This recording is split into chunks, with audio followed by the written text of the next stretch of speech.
Hey Lucky Aura crew, this is going to be my most controversial video yet. Today, I plan on ranting about VivzieSLOP and how poorly written her shows are. The shows I'm referring to, of course, are Hazbin Hotel and Helluva Boss, with the latter of which being the lesser of two evils. Now, I already know right off the bat this video is going to catch a lot of slack from the Vivzie fans out there, and quite frankly, I don't care. You're allowed to like what you like, but here's why Hazbin Hotel is trash anyway. That's right, we're starting off strong with the worst offender of the two, Hazbin Hotel. This show is the sloppiest rat's nest of a story any quote-unquote creative could come up with.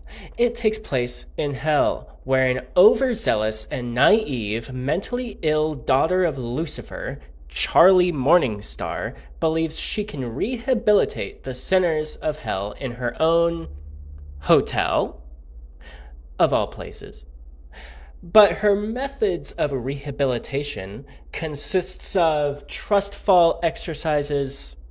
Alright, so we are starting with trust falls. Each of you are going to share something vulnerable with the group about yourself and then fall backwards while the rest of the group catches you. Got it? Who wants to go first?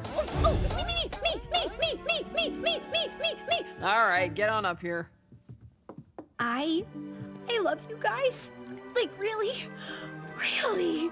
love you. Gotcha. That felt good. And letting them to cause mischief without any supervision. Oh, isn't this place the fucking best? I'll admit consent is a good name for a sex club. Nifty, dear. What are you doing? I'm sweeping. Look how icky it is in here. That's because we're at a club, dear. I thought the hotel looked different. Her naivety comes off extremely ignorant, and despite her supposedly being the main protagonist, she is probably the most insufferable character in the show. Throughout all 2 seasons of the show, we not only see Charlie not develop as a character, like, at all, but we even see her regress into a much worse character by season 2. Bravo, Vivzie. Congrats on making the most annoying character in all of fiction.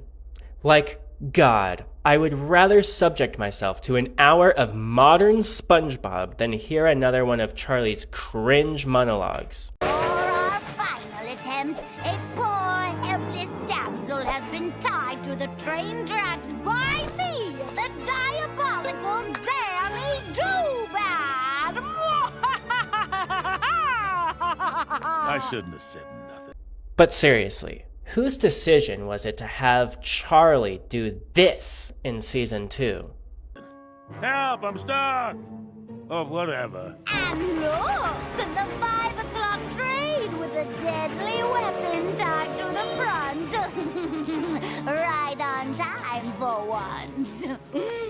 If only there was a big, strong man willing to sacrifice himself to save the poor damsel. I touched on it briefly, but the hotel thing too.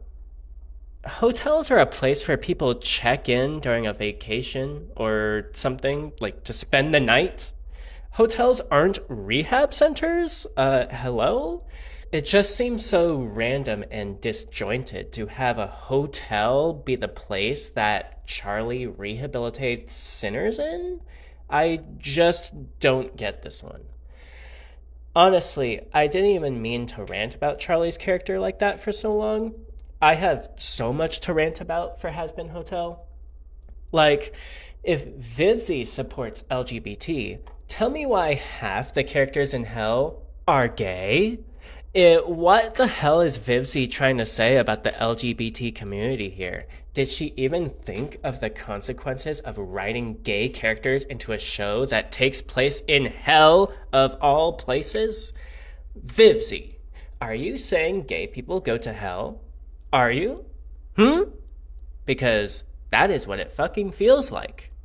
Especially with the next character on the docket, Vaggie. Yes, that's how you pronounce it. Fucking Vivzie. Do you really think I wouldn't recognize one of my top girls just because you're out of uniform? You were on the front lines. I wouldn't forget a bad bitch like you. It's why I named you after the best thing ever, Vivzie. This character has been done so dirty. So she's a fallen angel, and half of her character is being lesbian. Goes to my point from earlier. I feel like that's not a great look, but okay, let's continue breaking this character down. So she's named after a vagina. Vivzie. Yeah. Miss Vagina, the gay fallen angel, really likes pussy. That's very genius writing, if I say so myself. Anywho, okay, so while we're on the topic of Vivzie, can we touch on the big plot point of episode 6, season 1, where it is revealed that Vivzie lost her wings and got damned to hell because she participated in the mass genocide of the denizens of hell. That's right. The very thing Charlie revolves her life around stopping. The very thing Charlie cares most about, saving her people. Her gay girlfriend secretly killed thousands, maybe millions, of Charlie's people. That's a very heavy plot point. Surely Vivziepop is going to respect the weight of the situation and turn this into a very interesting story element, right? Wrong! No, dumbass! Vivzie just solves the problem narratively in 2 minutes via song, of course. Duh! This is Hazbin Hotel you're watching, not a show with a substantial story. Yes, Charlie Morningstar immediately forgives Vivzie in the next episode after a song, and they live happily ever after. Oh, how wholesome. Vivzie, why write that plot point into the story at all? Why waste our time having Adam build up this threat for episodes, only for it to unravel the very moment it's revealed to Charlie? It's moments like these all throughout both of Vivzie's shows that feels like a complete waste of my time. Oh yeah, and on the topic of writing, I have a lot to say about just that topic alone. The writing in this show is sloppy, to say the least. For one, as is constantly memed on the internet, and for good reason, over 70% of the fucking dialogue in this show is just the fucking word fuck. Half of the fucking characters just talk like fucking suck my fucking balls, bitch! Like, okay, Vivzie, and like, okay, Vivzie and her team, yes, she has a team of writers, are really so creatively bankrupt, or have such a small lexicon, that they need to add fucking curse words as fucking 90% of filler dialogue for the fucking show. I'm talking like they write in the show, like seriously. It was funny for the pilot. Then it became so overdone, so fucking fast. It's insane. You see how fucking overdone it feels even in this bit alone? Alright. Anyways.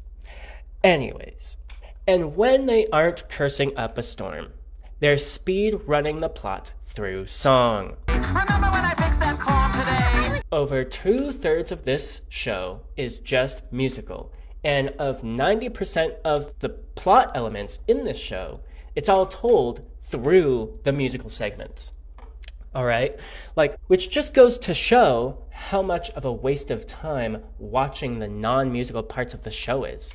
In fact, I could take the entirety of Hazbin Hotel, cut out everything but the songs, and just stitch together the songs for you, and you would get the entire story of the show, just through the songs.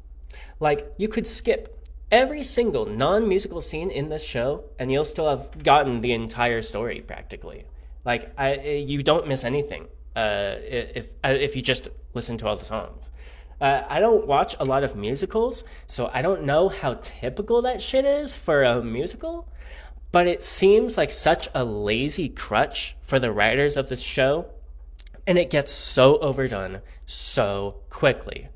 Much like the fucking cursing. Okay, I'm trying to concentrate. I'm not getting fucked in my A! Oh, and all of that leads straight into the pacing of the show. In addition to the entire story being told through song, just the entire pacing of this show feels super off. They never linger on anything meaningful. Take Angel Dust, for example. Angel Dust's redemption arc happens in like 10 minutes through a song at the end of one episode and then maybe a bit of dialogue in the next episode. Angel goes from a complete degenerate asshole to someone who's actually trying in like the blink of an eye. Literally, blink and you miss it. Well, let me just say you're correct. Wait, what? You're a loser, baby, a loser, goddamn baby. Okay, and one last thing I want to touch on before I move on to ranting about Helluva Boss, the storytelling. Oh god, the storytelling. When I tell you that Season 2 was the most disappointing baby slop I've ever laid my eyes upon, I'm underselling you on the disaster that the ending of Season 2 was for Hazbin Hotel.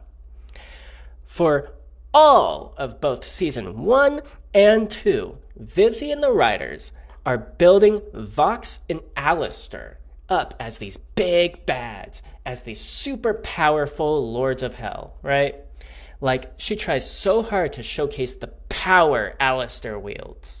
But then at the end of Season 1, Alistair is defeated pretty pathetically. And then in Season 2, Alistair spends half the season in bondage in Vox's basement. Okay, kidding about the basement part, but just wanted to sell my point here. Vox is built up to be a force to be reckoned with, just like Alistair. Like, oh, this guy's gonna ruin shit for everybody. I mean, look at what he tries to do at the beginning of Season 2. I think I have a better angle for this Hazbin Hotel. I think its popularity is useful. We just have to find the right spin. Oh, I love it. Keep up the questions. Is it dangerous? What's the Morning Star's next move? And be ready for some breaking news tonight. But then, they have to go and do this. Raise your voice.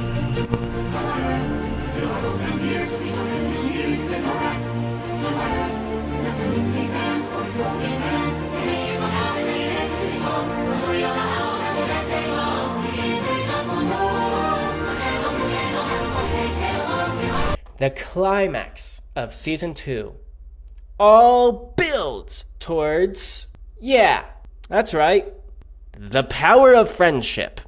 All of this for him to be defeated by this. Like, what the fuck? This is My Little Pony ass writing, dude. Seriously, I sat through all of Season 2 just to watch the Sinners of Hell all get together to shoot rainbows and sparkles at the fucking villain. This is bullshit writing, dude. Oh my god. Season 2 killed all of my interest in the show Hazbin Hotel, and I do not intend to watch any more of this show. It is a waste of time. In this next segment, I would just like to preface that I'm actually an LGBT ally, and I am just trying to illustrate that I don't think that this is the show that people have signed up for. Now, I don't have as much to say about Helluva Boss. To give credit where credit is due, Vivzie did do a great job at the voice casting, and Blitzo being voiced by none other than Brandon Rogers is absolutely peak. I love Brandon Rogers. These french fries are a baby. Give me this coffee's kicking in. Mama's got a shit. What do you mean it's coming out clear? When Helluva Boss was first pitched, from pilot to the first few episodes, I was sold. This one was my favorite of the two shows, and actually had my interest piqued for the first few episodes. It seemed like a fun little episodic series where some imps get hired by some recently damned souls of hell to carry out hits, quote unquote, on people on the mortal plane. Yeah, that's a cool and fun premise. Then Vivzie added this extra layer of intrigue, raised the stakes, by showing us that Blitz had to steal a book from a Goetia prince in order to be able to visit this mortal plane for his job. Now, that's some pretty cool stuff. You know where I'm going to go with this, however. Vivzie then had to go and ruin it, like she usually does. You see, Blitzo gets to keep the book without much consequence once he establishes a gay relationship with the Goetia prince. Of course, Blitz gets to keep the book in return for dicking down the prince on the regular. Wow, commendable writing, Vivzie. Absolutely unique and unpredictable. Could not have ever predicted that at all. Thank you, Vivzie. What's worse, though, is that as Helluva Boss goes on, the episodic, silly hijinks nature of the show gets shoved to the sidelines, and the focus becomes the troubled gay relationship drama between Blitzo and Stolas, the Goetia prince. So, if you tune into Helluva Boss nowadays, the story you'll be watching unfold is just a raunchy relationship drama between the two hard-to-like characters, Stolas and Blitzo. Any of the whimsy and hijinks from the original pilot has been relegated to a series of YouTube shorts now. So, rest in peace, Helluva Boss. They did my boy dirty. Well, anyways, like I said, I didn't have too much to say about Helluva Boss, just the fact that the story has completely devolved into a gay relationship drama and is kind of disappointing. I liked the original pitch of the show. With all of that being said, this video essay is coming to a close. Thank you for watching, and if you made it this far, then I think this video deserves a like. Maybe a subscribe too if you don't want to miss out on the next one. Alright, this is your Lucky Aura host, Lucky, signing out. Have a good one.